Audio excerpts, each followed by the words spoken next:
नमस्कार, मैं हूं निजाम पटेल और आप देख रहे हैं हमारी पॉडकास्ट टी टॉक। आज हमारे साथ हैं हमारे वरिष्ठ, हमारे बड़े रंगकर्मी और थिएटर के टीचर, निर्देशक और सिनेमा के बड़े अभिनेता वसीम नाशवान, जिन्हें हम वसीम खान के नाम से भी जानते हैं। आज हम उनसे मुलाकात करते हैं, बातचीत करते हैं। कैसे हैं वसीम भाई?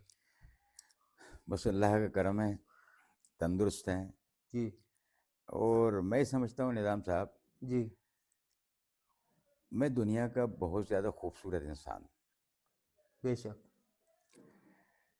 बहुत ही ज़्यादा कीमती हूँ जी और खूबसूरत भी हूँ। जी बदकिस्मत है वो इंसान जो अपने आप को खूबसूरत ना माने, जी तंदुरुस्त होने के बाद भी, जी और दौलतमंद ना माने, जी। ये भी उसकी बदकिस्मती ये है। तो बड़ी फिलॉसफी है और ये बड़ा सूफियाना अंदाज है। इसकी वजह बताएंगे आप? इसकी वजह यह है कि अगर मुझे दिखाई दे रहा है तो मेरी आंखें तंदुरुस्त हैं, जी बहुत कीमती हैं। जी अगर मैं सही सूंघ रहा हूँ जी तो मेरी नाक सही है। अगर मैं सही बात कर रहा हूँ तो मेरी ज़बान सही है। और अगर मैं पागल नहीं हूँ या कोमा में नहीं हूँ तो मेरा दिमाग सही है। जी अगर मैं चल फिर रहा हूँ तो मेरी सेहत सही है। जी और इंटरनल मैं तंदुरुस्त हूँ। कितनी उम्र में भी रहे इंसान, अगर वो तंदुरुस्त है तो वो ये समझ ले कि बहुत दौलतमंद जी। जाने तो जाने। जी जी। वसीम भाई, आपने पुराना दौर भी देखा, हमारे वरिष्ठ रहे हैं, और आज का भी दौर देखा है रंग कर्म का। क्या तब्दीली नजर आती है आपको? है। निज़ाम साहब, बड़ी निजाम बहुत साहब तो कहे नहीं। मैं आपका कनिष्ठ हूँ, आपका अनुज हूँ, आपका छोटा भाई हूँ। निजामी नहीं, लेके थोड़ा बोल। अदब तो रखना पड़ेगा क्योंकि इस टाइम आप हमें ब्रॉडकास्ट कर रहे हैं और लोगों को बता रहे हैं। जी। तो इस मामले में तो अदब रखना ही पड़ेगा मुझे, इसमें कोई गुंजाइश नहीं है ये आपको कुछ आपकी कहने जर्रा की। नवाजी है, बड़प्पन है आपका। तो सवाल क्या था आपका? क्या पिछला जमाना भी आपने हाँ। देखा है, अलग जी का भी देखा है, यदुराज दादा का भी देखा है, और भी बड़े बड़े लोगों का देखा है। कुछ लोगों का हमने देखा है, कुछ लोगों का तो हमें मालूम भी नहीं है। आप हमारे वरिष्ठ हैं। और आज के जमाने का थिएटर, क्या अंतर पाते हैं आप? तब्दीलियाँ और निरंतरता, ये तो एक दुनिया का दस्तूर है। और इसी तरह सिस्टम जो है अल्लाह ने बनाया है और वो फॉलो होता रहेगा हमेशा। तब्दीलियाँ होती रहेंगी। मैंने अपनी लाइफ में, मैं 67 साल का हूँ, और इस दौरान मैंने ये तब्दीली देखी है कि जब हम छोटे छोटे से थे जी तो मम्मी ये कहती थी हमारी कि रेडियो स्लो बजाना, जी बाहर पुलिस वाले निकल सकते हैं, चालान बन सकता है। जी।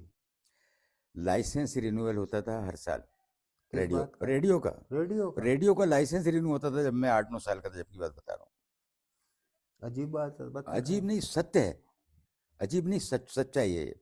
मम्मी कहती थी कि रेडियो आप धीरे बजाइए, और ताकि कोई पुलिस वाला ना निकल जाए, चालान बन जाएगा। अच्छा। हर साल रिन्यू होता था 4 रुपये 5 रुपये में, एक बड़ी साल। बात होती थी, 4-5 रुपए। अब बताइए, रेडियो रिन्यूअल हो रहा है। जी। उसके बाद तब्दीली आई तो टेप रिकॉर्डर वगैरह हमने देखे। उसके बाद हमने कैसेट देखे। टेलीविजन। बात की बात है, अभी शुरुआत, स्टेप बाय स्टेप चल रहे हैं अपन। हाँ। उसके बाद वो कैसेट देखे, हम्म। वीसीआर वीसीपी देखे, ये बड़े बड़े कैसेट उसके हैं। और हम अगर पाकिस्तानी कोई सीरियल देख रहे हैं या कोई फिल्म देख रहे हैं, बकरा किश्तों टाइप, तो साहब छुप के देखना पड़ता था, बैन था। हम्म। रात को 4-5 दोस्त इकट्ठे हुए, 100 रुपये वीसीआर को दिए, वीसीआर वाले को दिए, और सब बैठ कर देख रहे हैं। एक एक रात के अंदर 4-4 5-5 फिल्म देख लेते पाँच थे। पाँच फिल्म देख लेते। हाँ। उसके बाद आगे चले तो सीडी आया, फिर वीसीडी आया, और उसके बाद फिर मामला बहुत तेज़ी से बदला। हम्म। दूरदर्शन आ गया। हम्म। दूरदर्शन के बाद जी टीवी सबसे पहले आया, फिर सोनी टीवी आया। हम्म। उसके बाद आज तक न्यूज़ चैनल, पहला न्यूज़ चैनल आज तक हमने देखा कि न्यूज़ के लिए भी स्पेशली कोई चैनल हो सकता है। उसके बाद चैनल का भरमार हो गया। उसके बाद फिर अभी जो देख रहे हैं वसीम भाई, थिएटर की बात कर रहा हम था थिएटर आपका। पे आ रहे हैं। हाँ। उसके बाद देखा तो वो एक मोबाइल के अंदर सारी दुनिया आ गई, सब कुछ आ गया। तो पहले के आर्टिस्ट में और अभी के आर्टिस्ट में ये फ़र्क है, पहले का आर्टिस्ट जो था ना, वो बड़ी मुश्किल से ऑब्जर्वेशन, इम्प्रोवाइजेशन, फेस एक्सप्रेशन पे काम करना, बॉडी लैंग्वेज पे काम करना बड़ा मुश्किल हो जाता था। अभी आर्टिस्ट के लिए बड़ा इजी हो गया है। एक मोबाइल में सारी चीज़ें आ गई सीखने के लिए आपके लिए, जी। है ना। एक मोबाइल में आप सारी चीज़ें देख सकते हैं और प्रैक्टिस कर सकते हैं, रिकॉर्ड कर सकते हैं अपनी वॉइस वेरिएशन को, कि मतलब कि जो मंजर लिखा हुआ है वो मंजर आपकी ज़बान से पेश हो रहा है या नहीं, हम्म, आपके चेहरे से पेश हो रहा है कि नहीं, हम्म, वो आपको क्लियर सुनाई देगा अभी। अब पहले के थिएटर में और अभी के थिएटर में क्या अंतर है? आपने ये सवाल, दूसरा सवाल था एक्चुअली। पहले के थिएटर के में भारतेंदु हरिश्चंद्र के ज़माने से देखें हम, तो बैलगाड़ियों पर थिएटर हो रहा था, नौटंकियाँ होती थीं, और एक गांव में उन्होंने नुमाइश लगाई, वो चारों तरफ के गांव वाले आए और वहाँ थिएटर देख रहे हैं और नुमाइश देख रहे हैं। आगाज कश्मीरी आगाज वाला। काश्मीरी पारसी थिएटर, वो लिखने में ही पारसी थिएटर था, तो इसलिए वो करने में भी पारसी थिएटर करने में ही मज़ा आता है। रियलिस्टिक पैटर्न पर, मेथड पर नहीं हो सकता, मुश्किल हो जाता है उसको। आप पारसी अंदाज में ही करेंगे, और उस शैली को आज भी कई लोग जिंदा रखे हुए हैं। तो वो शैली चली, उसके बाद फिर उसके बाद थिएटर आगे वो एब्जर्ड नाम एक दिन नाम देने लगे आज के थिएटर को। बड़ा अजीब सा नाम, जबकि एब्जर्ड का मतलब होता है असंगत। असंगत, खराब, गंदा। तो गंदे थिएटर को करना ही थिएटर समझने लगे, जबकि उसको बेसिक उसका गंदगी है ना। अब वो जो बात समझ में ही ना आए, सिर्फ इंटेलेक्चुअल कुछ चंद लोग उसको देखें और सीखें और समझें, बाकी जो आम लोगों के लिए थिएटर होना चाहिए वो नहीं होता। अभी आम लोग जैसे हबीब साहब करते थे, बीवी कारन जी करते थे, या अलग जी करते थे, या डीपी सिन्हा जी करते थे, तो वो सब ऐसा थिएटर करते थे कि आम लोगों के समझ में आए और आम लोगों की बात कही जाए। लेकिन आज के थिएटर में बहुत बड़ा अंतर आ गया।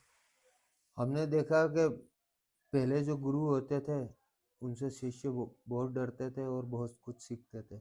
हम लोगों ने भी अलग जी के साथ काम किया, तो चाय आती थी, चाय बांटते थे अपने वरिष्ठों को, जी। चाय के कप धोते थे, जूते एक तरफ रखते थे सबके संभाल के। अब तो होते ही नहीं है। अब तो नया लड़का आता है, वो बोलता है कितने पैसे दोगे, छोटे से रोल के लिए भी। नहीं, मुझे इस मामले में ऐसा लगता है कि प्रोफेशनली काम करना चाहिए। थिएटर करें आप या फिल्म करें, जी। प्रोफेशनली होना चाहिए। लेकिन अभी के बच्चों में उतनी शिद्दत, तो उतना डिटर्मिनेशन नहीं है। वो पैसे की तरफ भाग रहा है, काम की तरफ नहीं भाग रहा है। काम किस तरह प्रेजेंट करना है हमें, इसकी तरफ नहीं भाग रहा है। और हमारा आपका जो दौर था, आज से 40 साल पहले जो हमने देखा, 45 साल पहले जब हम काम करते थे, बात सही है, वो शिद्दत से काम करते थे। चाय लाना अरे है, यार वसीम भाई, मैंने 300 टिकट बेचे हैं, 10-10 रुपए के, 5-5 बिल्कुल रुपए बिल्कुल के। बेचे होंगे। तो पहले जो था ना, लगन से काम करना, दिल से काम करना। अभी तो यह है कि हम अक्षय कुमार की तरह, चलो छोड़ो सारी बातें यार, डायलॉग बताओ सामने क्या लिखा हुआ है, और डायलॉग देखकर वहीं पर ही काम कर रहे हैं। उसी टाइम डायलॉग्स पढ़ना है सामने देखकर, हो जाएगा मुझे तो याद हो है। जाएगा मुझे तो याद है। याद करने को दिलीप साहब की तरह, अमिताभ बच्चन की तरह, अमिताभ बच्चन साहब की तरह, या शाहरुख खान साहब की तरह शिद्दत से काम करना बंद कर दिया है लोगों ने। एक दिल होता है ना, दिल से काम करना, दिल से चरित्र को जीना, दिल से चरित्र को समझना, और दिल से अपने ही चरित्र को नहीं समझना, बल्कि दूसरे चरित्रों में अपना चरित्र खोजना, वो बात खत्म होती जा रही है। अब एक बेसिक सा सवाल है जो सारे लोग पूछते हैं, आपको एक्टिंग का शौक कैसे लगा? अरे मजेदार ढंग से बताया। नहीं, मज़ेदार ढंग से, मज़ेदार बात है एक्चुअली।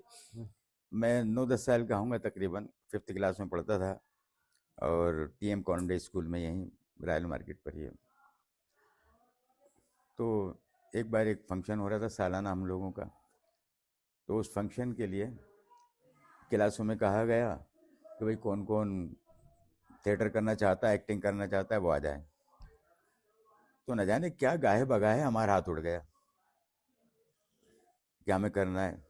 चुनांचे वो रिहर्सल शुरू हुई, तो हमें ताली बजाने का काम मिला पीछे, और बीच में हमारे एक हीरो बैठे हैं, वो 6 हम स्टूडेंट हैं, वो 6 लोगों को सिर्फ कोरस गाना है और ताली बजाना है रिदम के साथ।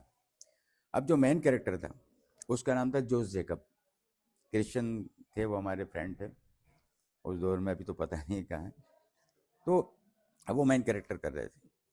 अब रिहर्सल के दौरान डायरेक्टर ने देखा कि मेरे हाव भाव बहुत तेजी में आ रहा है, और मुझे पता नहीं है कि हाव भाव किसे कहते हैं, एक्टिंग कैसे कहते हैं मुझे नहीं मालूम। मुझे ही पता था कि मुझे क्या करना है और कैसे बोलना है, ये भी थोड़ा सा मालूम था, और मैं कर रहा था जोश के साथ। लेकिन कैरेक्टर जो कोरस में कर रहा था कि कोरस से और अच्छी तरह गाना, एनर्जी से गाना, ये दिमाग में था, बाकी कुछ कैरेक्टर पता नहीं था मुझे। अब मैं गा रहा तो डायरेक्टर ने बोला कि जोश तुम पीछे आओ, वसीम तुम आगे आओ।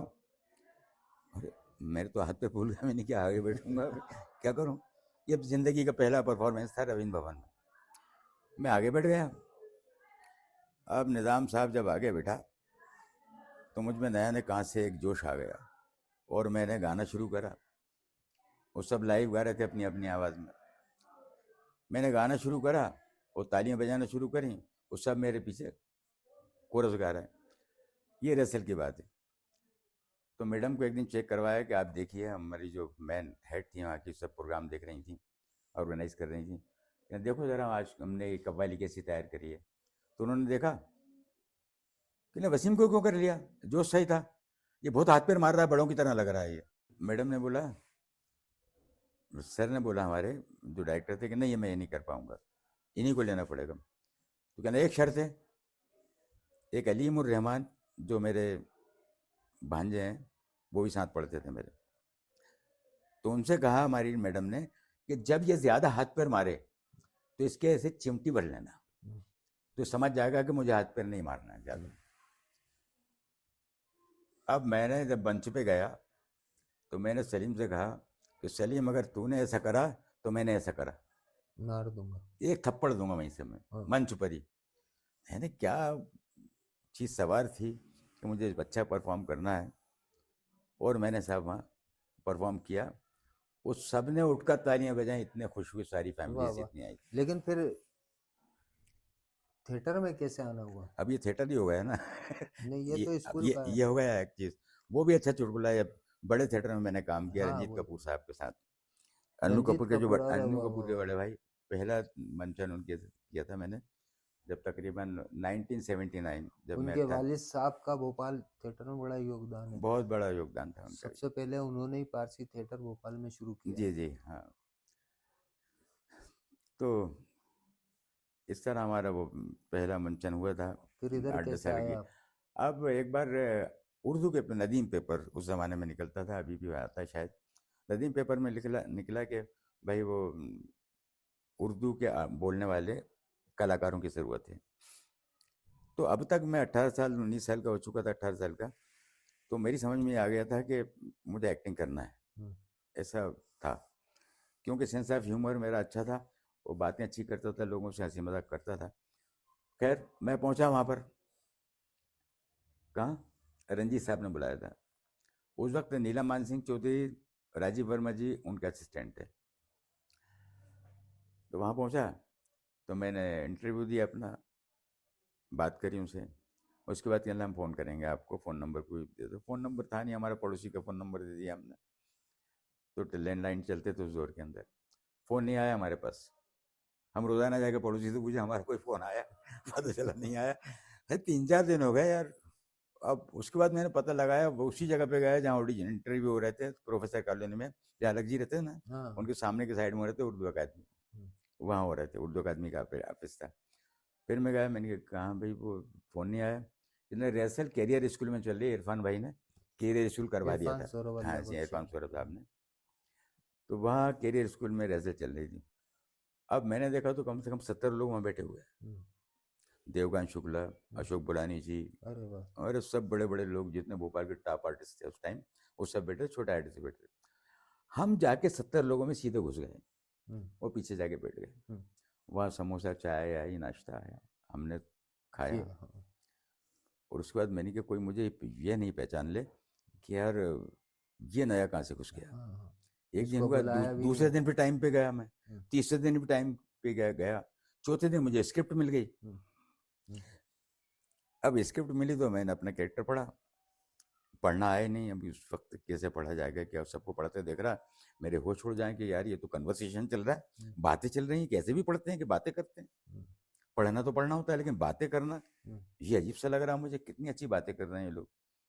रुस्तम सोहराब उस नाटक का नाम था, वो फारसी शैली में होगा। फारसी शैली में। तो फिर वो वहाँ पर हमारा हो गया। अब हो तो गया, क्राउड में थे और एक सिपाही बने थे। शुरू में जो सिपाहियों का सीन था वो थे हमारा सीन, तो कुछ डायलॉग थे 4-5। उसके बाद सुधीर नाम का एक लड़का था। सुधीर? नहीं, तुम नहीं जानते उसको। सुधीर ईदगाह पे रहते थे और उन्होंने उसी दौरान अच्छे आर्टिस्ट हुआ करते थे वो, उसके बाद दिखे नहीं मुझे कभी कि वो हैं भोपाल में। तो वो एक गुस्तम करके कैरेक्टर है एक रुस्तम सुराब में, देखा होगा आपने। गुस्तम का कैरेक्टर था विजय दिंडोरकर साहब और नीलम मान सिंह चौधरी के साथ गुस्तम जो कैरेक्टर था बादशाह, उसका रुस्तम नहीं गुस्तम उनका कैरेक्टर था। तो एक दिन वो कुछ झगड़ा हो गया रंजीत साहब से, रंजीत साहब ने कहा गेट आउट, तो बेचारे चले गए। अब रंजीत साहब एक साइड बैठे पान खा रहे हैं, सोच रहे होंगे कि क्या किसको लूँ। राजीव वर्मा जी से बोला, राजीव देखो किसको खड़ा करना है। उन्होंने निगाह घुमाई, ए मोटू उठ। मुझे उठाया, मैं मोटू मोटा ही था उस जमाने में। हाँ, मैंने मोटू नाम वाम तो जानते नहीं थे मेरे इतना लोग, तो कुछ ही दिन हुए थे, 15-20 दिन रजिस्टर कर हुए। उठाया मोटू उठ, मैं उठा। उठने के बाद में जी सर, बस हाथ पैर मेरे फूल गए, ये रोल कर।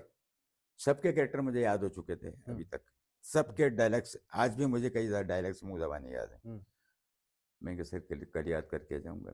तो रीता बहादुरी जी और राजीव वर्मा जी ने मुझे कास्ट करा उसमें, और डेली 6 बजे रिहर्सल होती थी तो 5 बजे वो आ जाते थे मेरी रिहर्सल कराने के लिए। अच्छा, पहले 1 घंटे आपकी 10 दिन, हाँ 10 दिन तक मुझे अच्छी तरीके से साधा उन्होंने।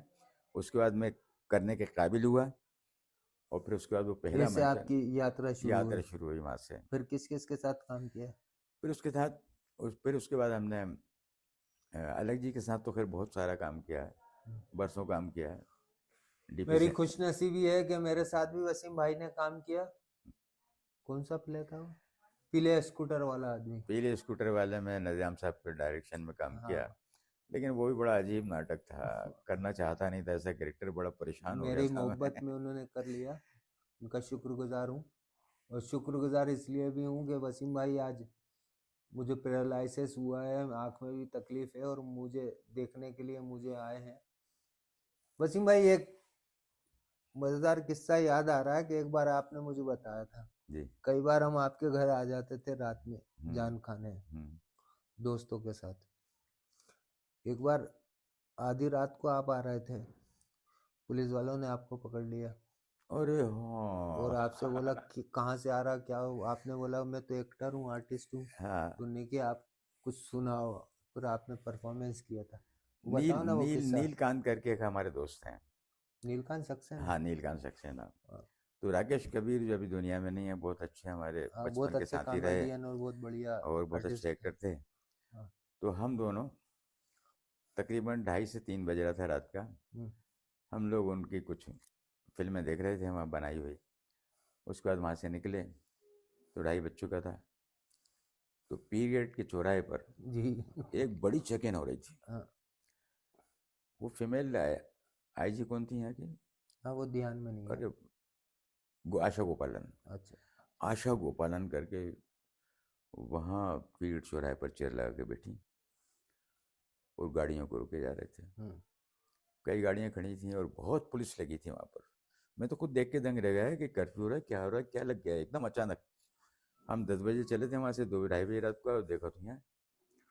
अब राकेश कबीर को, उसकी रस्म चल रही थी राकेश कबीर की अंधा युग की, और मैं तीसरे मानव के रसल कर रहा था, किन्नरों की ज़िंदगी पर आधारित था, उनकी व्यथा कथा पर आधारित था। तो वहाँ चौराहे पर तो कहने लगे कि गाड़ी के पेपर, मैंने गाड़ी के पेपर बताए, लाइसेंस, मैंने लाइसेंस बताया। कहने इस टाइम कहाँ से आ रहा हो? मैं कैसी ऐसी बात है मैडम, वहाँ से आ रहा है। और वो एसपी सामने बैठी है हमारे। तो कहने लगे ये इस बात का क्या सबूत है कि तुम लोग एक्टर हो? तो राकेश कबीर थोड़े से नशे में थे, तो नीलू पाठक ने थोड़ी सी पिला दी होगी, पी पा ली होगी उन्होंने। तो कहने लगे आप हमसे पूछ रही हैं कि हम एक्टर हैं, हम्म, अभी करके बताएं आपको एक्टिंग। हम्म। अब वो आशा गोपाल से इस तरह बोले बोले वो कहना अच्छा करके बताइए आप, वो आप जनाब करके बात कर रहे हैं, करके बताइए। देखिए ये मेरा धनुष और ये वो धनुष अश्वत्थामा का, अश्वत्थामा का कैरेक्टर जिसकी उन्होंने प्रत्यंचा मैंने भरे चलाई। सड़क के ऊपर हम्म, खुल्लम खुल्ला करा। हम्म, और वो सारे पुलिस वाले उनकी तरफ देख रहे हैं हम्म। और इकट्ठे जैसे हो गए थे वो हाँ, ड्यूटी के अलावा। एक ऑडियंस जो है ना चौराहे पर सड़क पर, वो अच्छे एक्टर हैं यार वो। अच्छे एक्टर, वो नशे में तो थे ही वो, हम्म, और खुल के उन्होंने क्या मेरी बेइज्जती कैसे हो रही है हम्म, कि रोक लिया हमें, एक्टर को रोक लिया। हम्म। फिर मुझसे कहने लगे अब आप सुना, अब तुम सुनाओ। आपने ये दिलीप ये, ये तो अच्छा लगा। हम्म। नहीं नहीं, फिर मैं किन्नर वाले डायलॉग सुना। अरे दिलीप साहब का सुनाया था आपने बस, दिलीप वो साहब, हमें दर्शकों को भी सुना दो यार। हाँ दिलीप, वो भी सुनाया मैंने। नहीं, किन्नरों के भी सुनाया था, दिलीप साहब के भी सुनाया था। दिलीप साहब का सुना दो हमारे दर्शकों को। भरे बाजार पुलिस वालों के सामने, एसपीआई आशा गोपालन के सामने हमने डायलॉग सुनाए मुगल आजम के। तुम्हारी तमाम नादानियां नाफरमानियां माफ की जा सकती है और हम तुम पर एक बार फिर मेहरबान हो सकते हैं अगर तुम करार के लिए वापस कर दो। ताकि आपको सजाएं मौत दे दी। यकीनन। तो फिर आदिल शहनशाह को अपनी हुकूमत में उन तड़पते हुए नाफरमान परवानों को भी कैद कर लेना चाहिए जो मोहब्बत की मीठी राग कहते हैं। नदी के में चलते उस पानी को भी रोक देना चाहिए जो समंदर की आगोश में अपना नाम निशान खो देता है। ये अदालत दीवाने की जज्बाती मोहब्बत में उबलती हुई दलीलें सुनना नहीं चाहती। बस मैंने समझा। वाह, बहुत खूब। दर्शकों को मैं बताना चाहता हूँ कि वसीम भाई जो हिंदुस्तान का बहुत ही मकबूल सीरियल था, शो था, कौन बनेगा करोड़पति, उसके जो प्रोमो के अंदर आए थे, क्या था वसीम भाई वो, अस्सलाम वालेकुम। उसमें सलाम का मतलब पूछा था। हाँ, तो उसके अंदर बड़े फेमस हुए थे, पूरे एशिया के अंदर वो चला था, उसमें आए। और दूसरा मुझे जो सबसे ज़्यादा पसंद था, एक फिल्म आई थी फिल्मिस्तान, जिसमें वसीम भाई का मेन रोल था, जिसके अंदर आतंकवादी वसीम भाई के घर के अंदर छुपते हैं और लीड रोल था, बड़े बड़े कलाकार थे। वसीम भाई कौन बनेगा करोड़पति का एड कैसे मिला आपको? वो एड के लिए मेरे पास फिल्मिस्तान उससे पहले थी, 2012 में की थी। 2014 में ये अमिताभ जी के साथ ऐड किया था। तो उन्होंने उस फिल्म में कुछ बात देखी होगी मेरे कैरेक्टर में कि करोड़ केबीसी में ये फिट हैं प्रोमो में। मेरे पास फ़ोन आया कि सर आपको ये करना है, आप स्क्रिप्ट पहुंचा रहे हैं, देख लीजिए। मैंने स्क्रिप्ट देखी, बड़ी खूबसूरत स्क्रिप्ट थी। मैंने कहा करेंगे। उनकी ये तारीख है आपके पास? मैंने कहा ठीक है ये तारीख। चला ओके। फिर उन्होंने प्रोडक्शन में बात करी, भावना नाम की लड़की है वो कास्टिंग डायरेक्टर जो थी इसकी, वहाँ से फ़ोन आया था। फिर फ़ोन आया 2-3 दिन बाद, रमज़ान के दिन चल रहे थे, कि आपके पास वो प्रोडक्शन हाउस से फ़ोन आएगा और ये बता दें कि आप कितना पैसे लेंगे ताकि मैं कोट कर सकूं। तो मैंने कहा इसके पैसे तो बिल्कुल नहीं लेंगे, क्योंकि इसके अंदर एक हिंदू मुस्लिम को लेकर जो बात कही गई है, हाँ, सौहार्द की बात। इसके अंदर मैंने कहा मन ही नहीं है। मैंने कहा पैसे तो हम कई जगह से कमा लेते हैं, राइटिंग वाइटिंग से, एक्टिंग से, यहाँ मैं पैसे नहीं लूँगा। कहना नहीं सर हमें चैनल को देना पड़ेगा, आप बताइए। मैं कहा ठीक है, अगर इतना इसरार कर रही हैं तो अमिताभ बच्चन से 25-50 रुपये कम दे दें।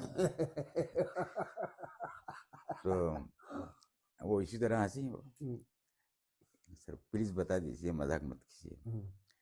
मैंने कहा यार मैं बिल्कुल नहीं कहूँगा, जो तुम्हारे मन में आए दे देना, तुम 50 रुपये से लेकर जो समझ में आए दे देना। कहने ठीक है। अब हम शूटिंग पे गए, और बाय एयर पूरा 5 स्टार ट्रीटमेंट सब कुछ उन्होंने दिया। अच्छा प्रोडक्शन था वो, मानना पड़ेगा सोनी वाले काम बहुत अच्छा करते हैं। मैंने करके देखा उनके साथ, इसलिए बता रहा हूँ। नाश्ते से लेके, खाने से लेके, ठहरना, आना जाना, सब कुछ बड़ा 5 स्टार था। हमने काम किया, 2 दिन रहे। ये गुजरात में बड़ोदरा से 200 किलोमीटर अंदर एक गांव था, उसके अंदर लकड़ी के मकान बने थे अंग्रेज़ों के ज़माने के, हाँ, देखा है मैंने पूरा। है ना। तो वहाँ शूट किया। फिर हम आ गए। वहाँ कई लोगों ने पूछा आप पैसा कितने ले रहे हैं भाई? मैं कहा नहीं, हम पैसा कुछ नहीं ले रहे। तो हंस रहे थे वो लोग। कुछ NSD के थे, कुछ RTI के लोग थे उसमें। वहाँ से वापस आए, 1 दिन हुआ, 2 दिन हुआ, 3 दिन हुआ, फिर फ़ोन आया, सर वो आपका अकाउंट नंबर पहुँचा दीजिए। मैंने पहुँचा दिया। अब ये मत पूछना कितने पैसे आए, नहीं नहीं, नहीं पूछेंगे। लेकिन ऐसे पैसे आए कि बस मेरा दिल खुश हो गया। उस लड़की के लिए दिल से दुआ निकली मेरे लिए। जी जी। लेकिन इतने साल हो गए, आज तक उस लड़की से मेरी रूबरू मुलाकात नहीं हुई। जितने बार मुंबई गया, भावना से मिलने की कोशिश की, बल्कि उसके ऑफिस गया मैं, लेकिन मिली नहीं वो, कहीं ना कहीं आउट ऑफ स्टेशन रही हो। बिजी होंगी इधर उधर। लेकिन वसीम भाई, इतनी बड़ी अपॉर्चुनिटी होने के बाद, इतना बड़ा अवसर मौका होने के बाद, वो जगह नहीं मिली जो आपको मिलनी चाहिए। नहीं, मुझे ऐसा लगता है इसमें कमज़ोरी मेरी है। आपकी? हाँ, किसी की कमज़ोरी नहीं है। फिल्मिस्तान है, और यह है बकरापुर में अच्छा कैरेक्टर था, थ्रू आउट था। और इसमें भी थ्रू आउट जय गंगा जल प्रकाश झा जी की फिल्म, उसमें अच्छा कैरेक्टर है। लेकिन वो मेरी वजह से ऐसा हुआ है कि मैं खुद ही यहाँ से जाना नहीं चाहता था। अगर आप मुंबई में उस टाइम होते और उसको कई फेस लोगों ने कर मुझसे लेते। कहा कि आपको क्या परेशानी है, खाना पीना रहना हम करना, 2-3 महीने रह लो, आपको टेंशन मत लो। मैं नहीं गया। क्या और वजह थी? वजह एक सबसे बड़ी ये घर थी, और परिवार? निज़ाम साहब, बस जिस वक्त गैस कांड हुआ था ना, तो मैं बम्बई में था। उस वक्त 18-19 साल का होऊंगा, 1984 में। और जब ये खबर, वहाँ टीवी थी, यहाँ टीवी नहीं थी उस टाइम, यहाँ टीवी नहीं दिखाई देती थी, हो गया 1-2 घर में, लेकिन वहाँ टीवी थी। एक रेस्टोरेंट में, शालीमार रेस्टोरेंट में, हम शाम को रात को बैठ कर टीवी देखा करते थे। तो वहाँ हमने देखा तो गाय मरी पड़ी हैं, लोग भैंस मरे की पड़े तरह हैं। हो गई है, मैंने देखी हुई है। हाँ, हाथी की तरह हो वो गई। पुरानी जो शूटिंग है ना, वो सब हमारे टीवी पे लाइव वो बता रहे थे वहाँ पर। दिल खट्टा हुआ। बस मैंने क्या कि यार, क्या मालूम बचता है कि नहीं कोई। और ऐसी जगह पर रह रहे थे उस टाइम लोग, बिल्कुल टीले जमालपुर पे, यूनियन कार्बाइड से 1 किलोमीटर दूर, सिर्फ 1 किलोमीटर का फासला। तो मैंने इरादा किया कि अब मैं प्रोफेशनली कभी नहीं आऊँगा, घर छोड़ के कहीं नहीं जाऊँगा दुनिया में, परमानेंटली चले गए कहीं तो वो नहीं करना मुझे, जाऊँगा और आ जाऊँगा। ये सोचकर वहाँ से मैंने कहा मेरे घर वाले पूरे मिल जाएं बस एक बार। वहाँ से चला तो ट्रेन के अंदर कोई ऐसा व्यक्ति नहीं था जो रो नहीं रहा होगा। वो जितने एसी जो कंपार्टमेंट थे वो भी जनरल बने हुए थे। वो जिनका रिजर्वेशन था, जिनका कोई नहीं मरा था, वो गए नहीं, उनके चलो भोपाल वालों के लिए ट्रेन जाने दो। सब ट्रेन की, बसेस की यही कंडीशन थी, फ्री में लोग आ रहे थे, जा रहे थे।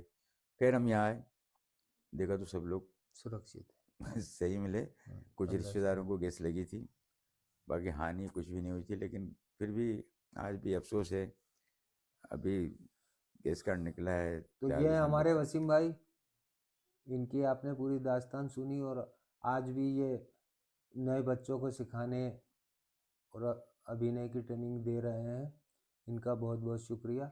अगर आपको हमारी बातचीत पसंद आई हो तो हमें लाइक कीजिए, सब्सक्राइब कीजिए और शेयर कीजिए। शुक्रिया वसीम भाई। आपका भी बहुत बहुत शुक्रिया।